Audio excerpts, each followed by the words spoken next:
Deus está no meio da igreja. Deus está no meio do seu povo. Nesta linha de raciocínio, vejamos o que diz o profeta Isaías.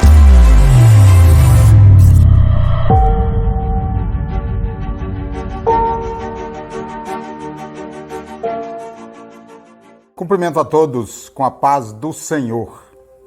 Queridos irmãos e amigos, estamos mais uma vez de volta ao seu lar, à sua casa. Você que está aí tranquilo, no seu conforto, quem sabe junto com a sua família. E nós estamos novamente com mais uma lição da nossa escola bíblica dominical. Nesta oportunidade, estaremos estudando a lição de número 5 do nosso segundo trimestre. Esta lição tem por título Celebrando a Segurança do Povo de Deus. Está baseada no Salmo de número 46. Este salmo é um dos mais belos e célebres salmos de toda a Bíblia Sagrada. Isso pela convicção de fé expressa nele. Ademais, ele fala das ações de Deus na defesa do seu povo. Há uma possibilidade muito grande que o contexto histórico deste salmo fora escrito na ocasião em que Deus livrou Israel do temido exército assírio, no tempo do rei Ezequias.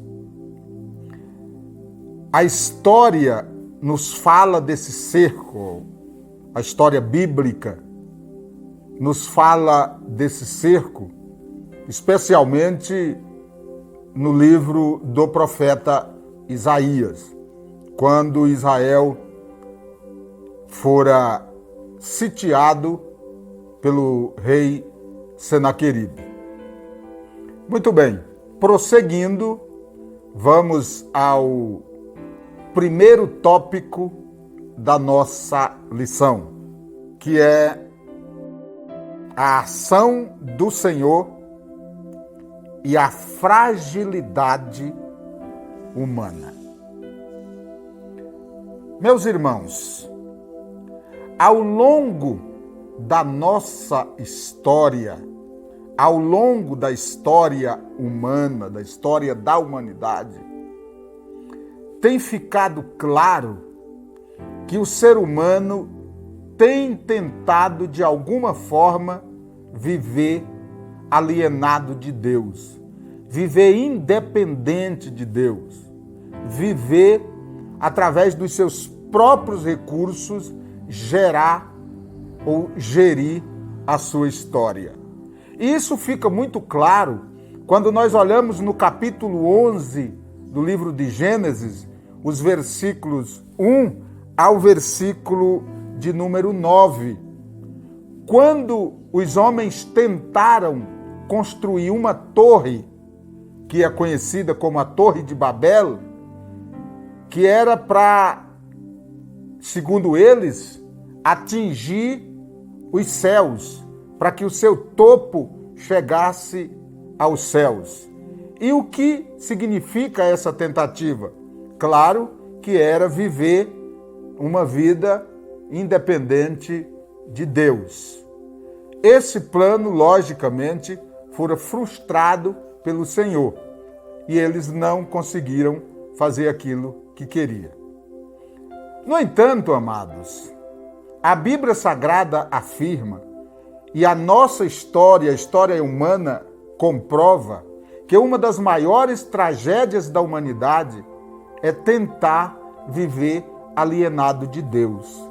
É tentar viver longe de Deus, é tentar viver independente de Deus, levar uma vida fora da direção de Deus, fora do planejamento de Deus. Isso tem trazido sérias consequências para a humanidade. Muito bem. O autor deste salmo inicia falando daquilo que Deus é. Segundo o escrito deste salmo, Deus é refúgio, Deus é fortaleza, Deus é socorro. O primeiro subtópico da lição diz: Deus é o nosso refúgio. A palavra refúgio traduz um termo hebraico que significa literalmente um abrigo. Esse termo era comumente usado no sentido de indicar um lugar apropriado para se proteger e se proteger do perigo de um temporal. Esta é a ideia no termo hebraico. Nesta linha de raciocínio, vejamos o que diz o profeta Isaías. E será aquele homem como um esconderijo contra o vento e um refúgio contra a tempestade, como ribeiros de águas em lugares secos e como a sombra de uma grande rocha em terra seca. Isso está dito em Isaías capítulo 32 e versículo 2. E está se referindo à pessoa do Messias. Então, de fato, ele é refúgio. A Bíblia está confirmando isso, que ele é realmente um grande refúgio. Esse refúgio que nunca será transposto por absolutamente nada.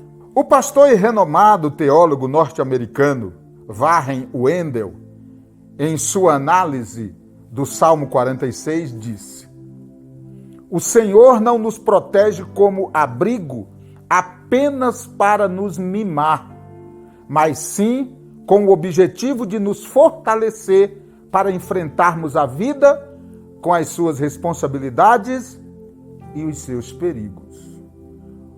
O fato de Deus nos abrigar não é simplesmente para ter filhos mimados, para ter filhos intocáveis. Não é absolutamente nada disso. Deus é abrigo, sim. Deus protege, sim. Deus livra, sim. Mas não é para ter filhos mimados. O pastor batista John Gill fez o seguinte comentário a respeito de Deus como nosso refúgio. Veja o que esse pastor disse. Ele é a fonte de toda a força espiritual que precisamos para exercer graça, cumprir deveres, suportar inimigos, carregar a cruz pacientemente e mostrar firmeza de espírito sob as mais terríveis angústias e suportar até o fim. Então Deus, Ele nos protege, Ele é abrigo, não para nos mimar, mas o objetivo é outro.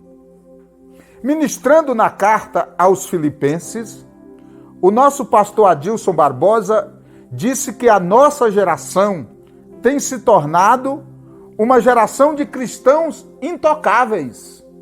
E eu, particularmente, comungo o seu entendimento. Aliás, esta é uma das razões porque geralmente só imaginamos Deus como refúgio apenas no sentido de nos livrar, no sentido de nos guardar na hora do perigo. Mas ele é refúgio também no sentido de nos fortalecer para enfrentar os embates da vida, conforme frisou o pastor John Gill. Ele não está nos guardando apenas para nos livrar propriamente do perigo. Esse nos guardar, ele nos coloca cara a cara, muitas vezes, com os problemas e com os embates da vida.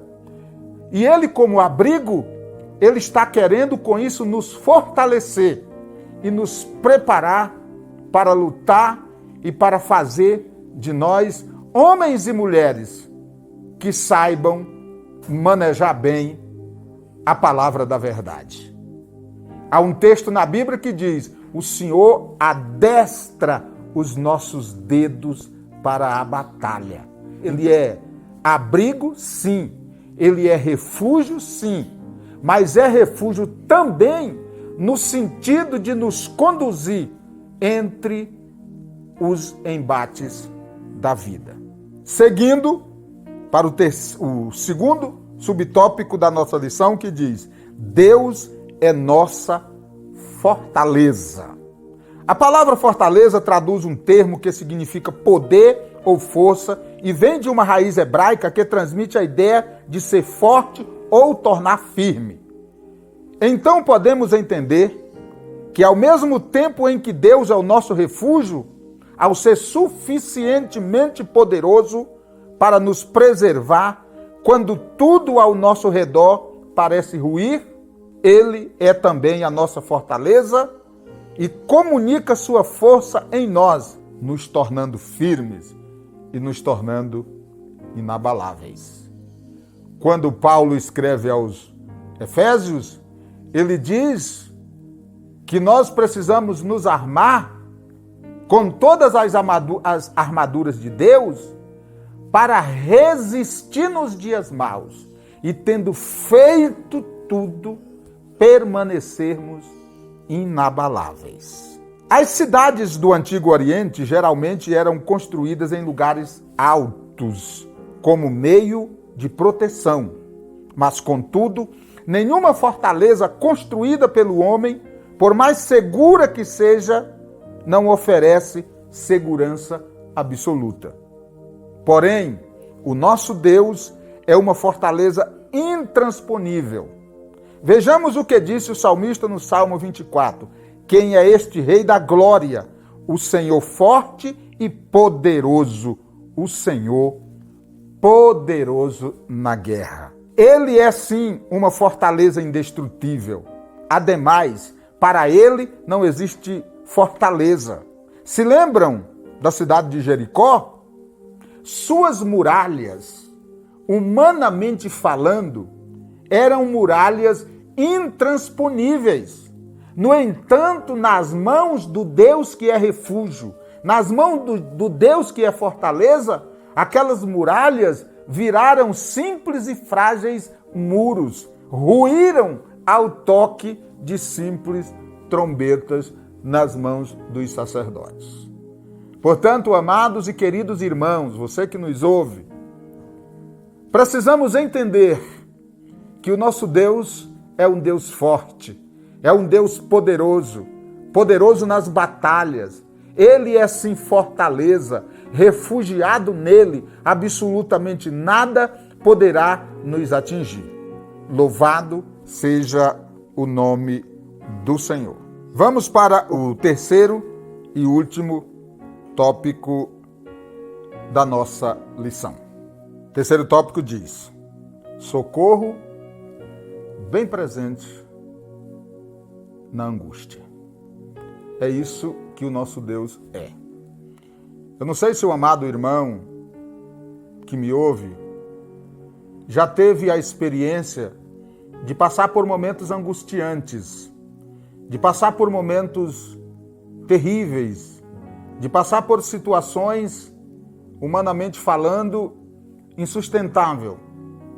E naquele momento perceber que há uma mão invisível lhe tocando, que há uma mão invisível lhe carregando nas costas. Eu, particularmente, já passei por momentos assim. Momentos em que eu pensei em desistir. Momentos em que eu olhava, não via absolutamente nenhuma abertura para que eu pudesse me refugiar. Mas naquele momento, quando pensamentos de desistência povoava a minha mente, eu sentia que havia uma mão invisível me tocando. E eu sentia que havia uma presença que eu apenas sentia, mas eu sabia que era uma presença real, que era uma presença poderosa, uma presença que me trazia força, que me trazia ânimo, que renovava em mim a vontade de continuar, a vontade de vencer e que fazia eu dar mais alguns passos. E essa é a presença de Deus, porque Deus, ele é socorro bem presente nos momentos de angústia. Louvado seja Deus. A expressão Deus é nosso refúgio e fortaleza fala da onipotência de Deus. Enquanto que o seu complemento, ou seja, o complemento do Salmo, onde diz socorro bem presente na angústia, fala da sua onipresença. Nosso Senhor está sempre ao nosso lado e prevê o socorro oportuno nos tempos de tribulações. A palavra angústia originalmente está no plural e indica situações problemáticas de intensas aflições e dificuldades. Em outras palavras, o salmista está dizendo que quando estamos em situações difíceis, das quais somos incapazes de escapar, quando estamos em verdadeiro beco sem saída, o Deus que é o nosso refúgio e fortaleza provê o socorro. Deus nunca chega atrasado. Sempre imaginamos que ele demora. Às vezes, quando nós olhamos para determinadas situações, especialmente na história, nós pensamos que Deus vai chegar atrasado. E eu costumo fazer uma observação interessante no livro dos Juízes, quando a Bíblia ali registra que Israel estava passando por uma opressão terrível, debaixo da opressão dos filisteus. E o povo de Israel clamaram ao Senhor. E Deus disse, tudo bem, eu vou livrar vocês das mãos dos filisteus. Mas sabe o que Deus propôs? E aliás fez.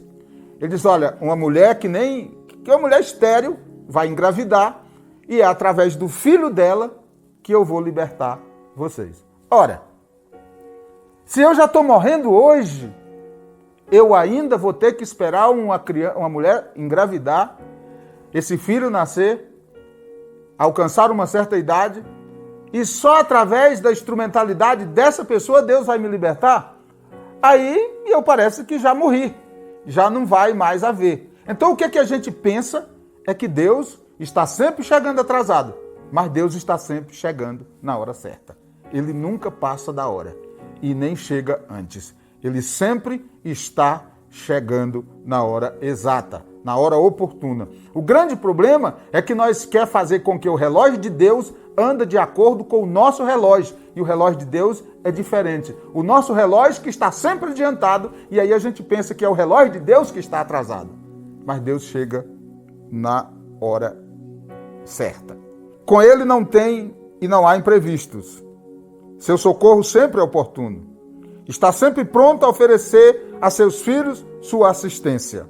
Portanto, não temos o que temer diante de um Deus que repetidamente diz em sua palavra, não temas, porque eu estou contigo. Amém? Louvado seja o nome do Senhor. Vamos para o segundo tópico da nossa lição. O segundo tópico é completa confiança no agir de Deus. Confiança é uma das coisas mais complicadas na nossa vida. Especialmente confiar em quem a gente não está vendo. Eu li uma ilustração de um garoto que demonstrou tremendamente o que é confiança. Ele estava viajando de avião e a aeronave entra numa grande turbulência. E chegava até pessoas caírem do banco no corredor do avião. E tinha um garoto de aproximadamente 12 anos, sentado numa poltrona, tranquilamente, lendo uma revista. Um dos passageiros se preocupou com aquilo e disse: filho, você não está com medo? Ele olhou para cima, para a pessoa que lhe falava, e com uma simplicidade tremenda disse assim: não, senhor, o meu pai é o piloto. Aí ele não devia ter medo, ele tinha maior confiança no papai. Deixa eu lhe dizer uma coisa. A nossa aeronave pode estar na maior turbulência, que o nosso pai é o piloto. Fique tranquilo. Na mão dele, nós chegaremos em Porto Seguro.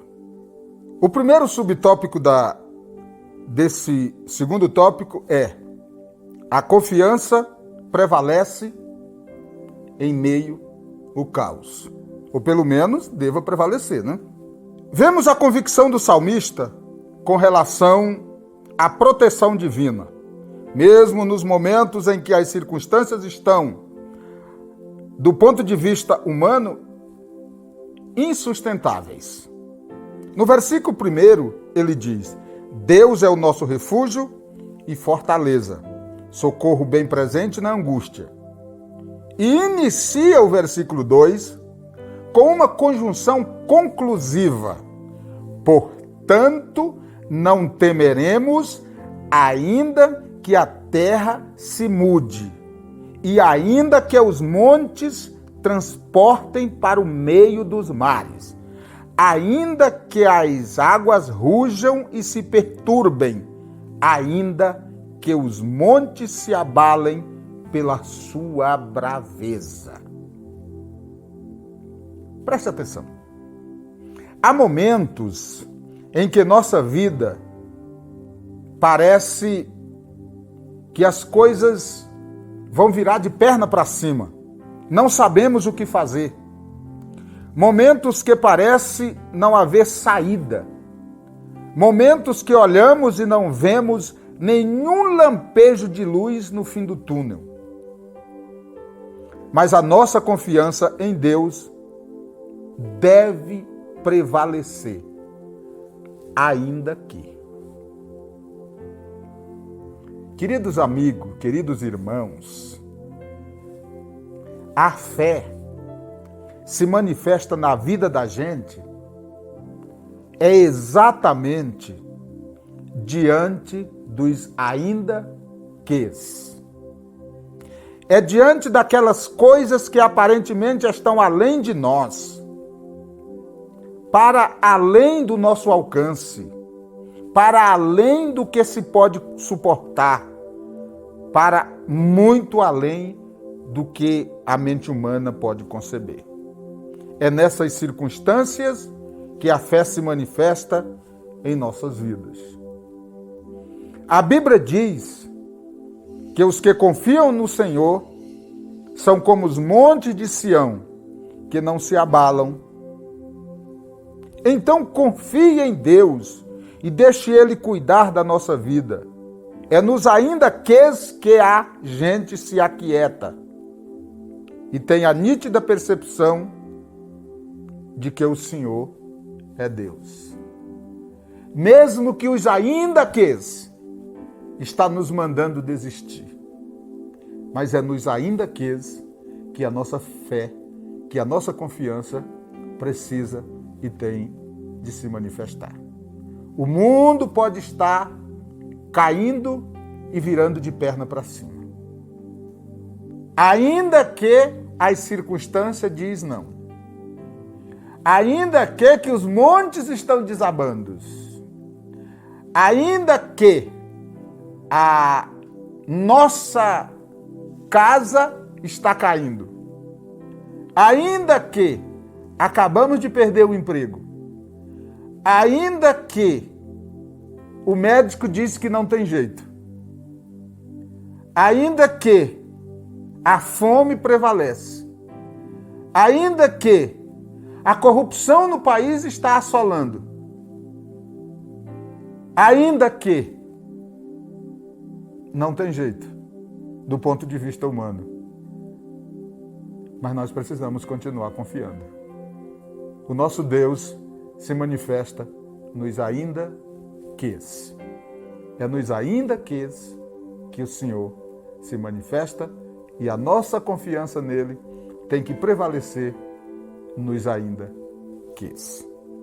Amém? Pense nisso. Vamos encarar os ainda quês. Ainda que tudo está ruindo, continue crendo. Ainda que tudo está dizendo não, continua crendo. Continua confiando. A confiança prevalece nos ainda quês. Segundo subtópico, a cidade de Deus. Nos versículos 4 e 5, o salmista prossegue. Há um rio cujas correntes alegram a cidade de Deus, o santuário das moradas do Altíssimo. Deus está no meio dela, não se abalará. Deus a ajudará já ao romper da manhã. No versículo 6, o salmista prossegue e diz: os gentios se embraveceram, os reinos se moveram, ele levantou a sua voz e a terra se derreteu. Observem isso. Os gentios, as nações, os reinos, está em debandada revolução. Mas basta um levantar da voz dele para as coisas entrar no lugar. Basta um sussurrar de Deus, da sua voz, que as coisas mudam.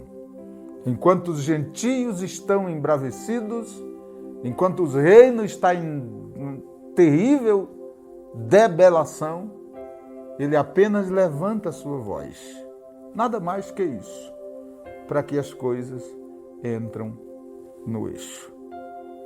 Eu me lembro que recentemente, digo recentemente, mas isso acontece em 2014, o médico fala para minha esposa que não tinha mais jeito. Mas, como pensamos agora há pouco, ainda que o médico falou que não tinha jeito, a minha esposa veio crendo, veio confiando, porque é um Deus que no levantar da sua voz, as esperanças se renovam. E foi exatamente o que aconteceu. No outro dia, quando a minha esposa foi me visitar na UTI, e eu estava sentado, completamente sarado, porque Deus levantou a sua voz. Ele deu uma ordem a meu respeito e a doença saiu. E surpreendeu os médicos. Nós observa ainda, o Senhor aqui é revelado como Jeová Chamar. O Senhor está ali, conforme vemos em Ezequiel 48, versículo 35. Um Deus que está presente para ajudar e proteger o seu povo. Quando o salmista falou, a cidade de Deus, o santuário das moradas do Altíssimo, Deus está no meio dela e não será abalado, creio que ele estava se referindo a Jerusalém, que fora livre de forma sobrenatural do temido exército assírio. Deus está no meio da igreja. Deus está no meio do seu povo. Deus está no meio da sua família. Deus está no meio do seu casamento. Deus está no meio dos seus negócios. Jesus Cristo disse: eu estou convosco todos os dias até a consumação dos séculos. Portanto, não seremos abalados, ainda que tudo diz não. Deus está no nosso meio. O salmista disse que Deus estava no meio da cidade de Jerusalém. Ainda que os exércitos assírios estavam cercando aquela cidade, mas Deus estava no meio dela. E ele disse, ela não vai ser abalada. Muitas vezes nós sabemos que aquele povo, diante daquele cerco, daquele temido exército assírio, todo mundo estava ali praticamente temendo, sem saber o que fazer. Mas o salmista disse, ela não será abalada, porque o Senhor está no meio dela. A sua família não será abalada. Os seus negócios não serão abalados. O seu casamento não será abalado. Porque Deus está no meio deles. A igreja do Senhor não será abalada. Deus está no meio dela. O seu povo não será abalado. Deus está no meio dele. Louvado seja o nome do Senhor. Vamos para o último subtópico desta lição. O terceiro subtópico diz: a agitação das nações e o cessar das guerras. Os assírios, reconhecidamente o mais poderoso império daqueles dias, estava envolvido em amplos esquemas de conquistas. Já havia invadido muitos reinos menores pelo mundo, conforme relatou o profeta Isaías, no capítulo 37, versículo 18 ao 20, e esperava concluir as suas conquistas e garantir a ascensão sobre toda a terra pela subjugação da Índia e do Egito. Essa era o desejo e as aspirações do exército assírio sobre o reinado de Senaqueribe. Portanto, a derrubada do vasto exército assírio provavelmente colocaria um fim a todas as guerras então travadas no mundo, trazendo repouso e paz às nações. Esse pensamento está de acordo com uma profecia do profeta Isaías, no seu capítulo 14, versículos 6 e 7, e reforçada no versículo 25.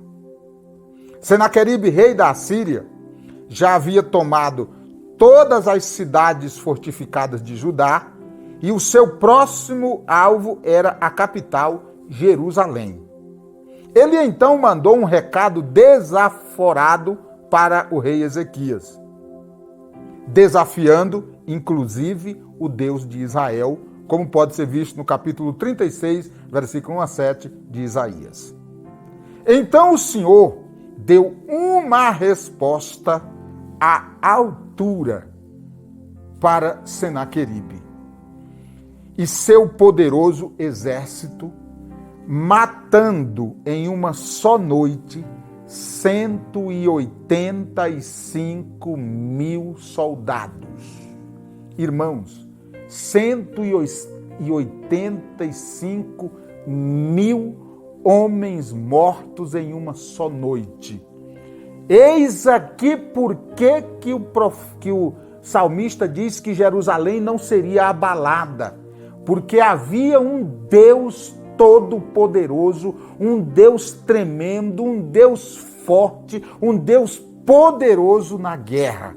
E ele entrou no meio do exército de Senaqueribe e matou 185 mil numa só noite. Isso aqui, para mim, me faz estremecer de devoção diante do meu Deus, porque com ele não é brincadeira. Querido irmão, mexer com o povo de Deus é mexer com o Senhor. Ele diz: tocar nos meus profetas é tocar na menina dos meus olhos. Senaqueribe não sabia com quem estava mexendo. Senaqueribe afrontou Ezequias dizendo: você está confiando nesse Deus, você está confiando em coisas insignificantes, não confia nisso não acredita, porque o meu Senhor, o grande rei Senaqueribe, mas ele esqueceu que o grande é o Senhor nosso Deus. Então, naquela noite, foi daí que surgiu essa expressão que o Senhor faz cessar as guerras até os confins da terra, porque o mundo estava agitado com medo de Senaqueribe. Senaqueribe estava sendo um terror para as nações e ele pensava em concluir as suas conquistas e tomar conta de todo mundo, exercer domínio sobre toda a terra. Exatamente, as grandes potências que faltavam era a Índia e o Egito. E ele estava confiando que, terminando isso, ele seria o rei de toda a terra. Só que quando Deus mata 185 mil soldados, ele foi embora para a Síria, chegou lá, os próprios filhos deles o mataram. Porque Deus é assim. Não adianta querer afrontar Deus. Ele é um Deus tremendo.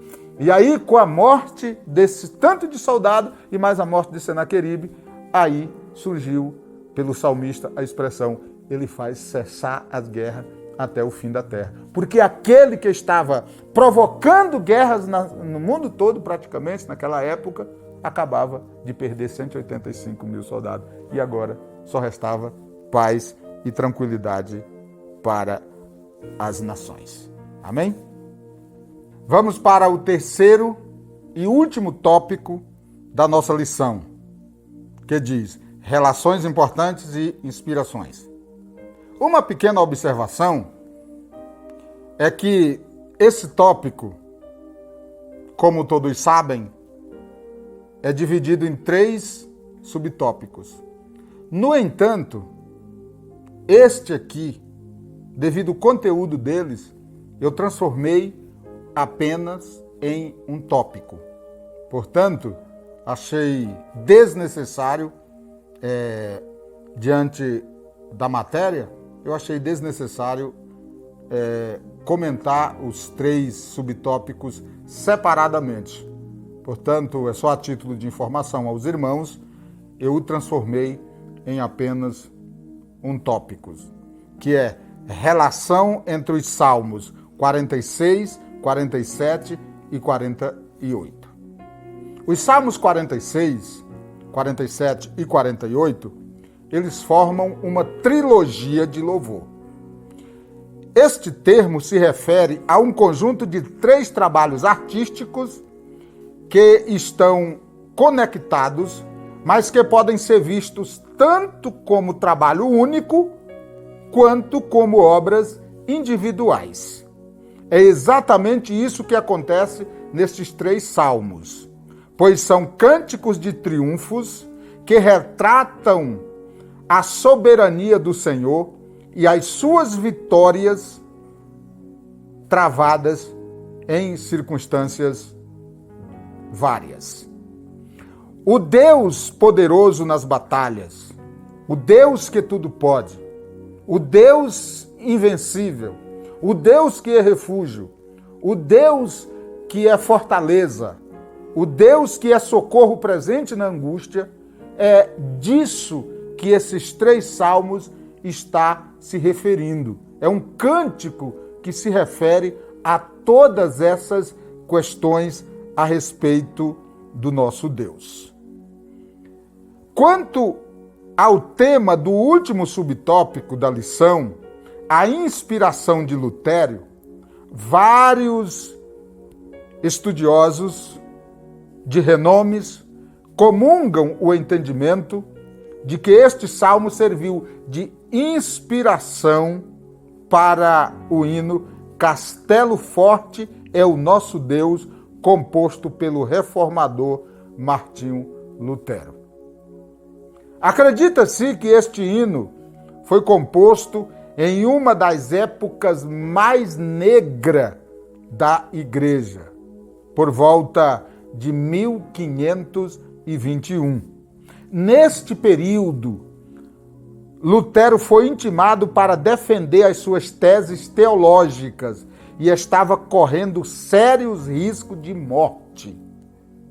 Porém, manteve-se firme nos seus propósitos, pois confiava no Deus que o escolheu para ser o grande protagonista da reforma protestante. Ele não se abalou. Ele enfrentou os leões que estavam rugindo contra a sua vida, mas ele enfrentou de cabeça erguida, sabendo que Deus estava com ele. E o fim, ele não importava. O que importava para Lutero era defender a verdade, porque é a verdade que liberta. Concluindo, chamo a atenção dos nossos ouvintes para a seguinte questão. Nós devemos ter em mente que nosso Deus é soberano. Ainda que tudo fica caótico aos nossos olhos, ainda que o mundo desmorone diante de nós, devemos saber que todas as coisas estão sob o controle de nosso Deus. Como disse o pastor Warren Wendell, as circunstâncias podem se alterar, mas a aliança do Senhor com seu povo jamais altera. Deus é o nosso refúgio, Deus é a nossa fortaleza e Deus é o nosso socorro presente na angústia. Em meio às incertezas da vida, Deus está sempre presente. Louvado seja o nome do Senhor.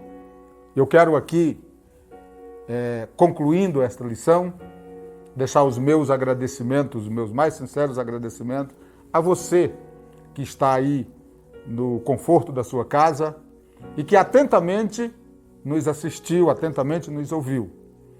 E que esta palavra, que esta ministração possa trazer para você e a sua família algum conforto e algum benefício.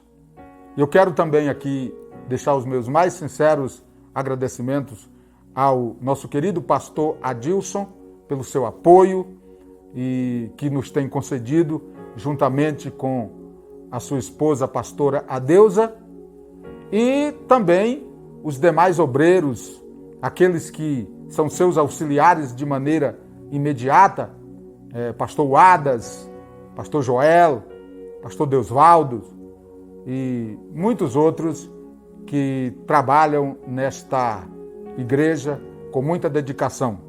Pastor Adilson, pastor Adeusa, Deus abençoe vocês e muito obrigado pelo apoio. É sabido que o apoio de vocês tem um peso enorme para o nosso ministério, para o avançar das nossas conquistas. Deus te abençoe, em nome de Jesus. Agradeço a todos e até uma próxima oportunidade, se o Senhor nos conceder. Amém e amém.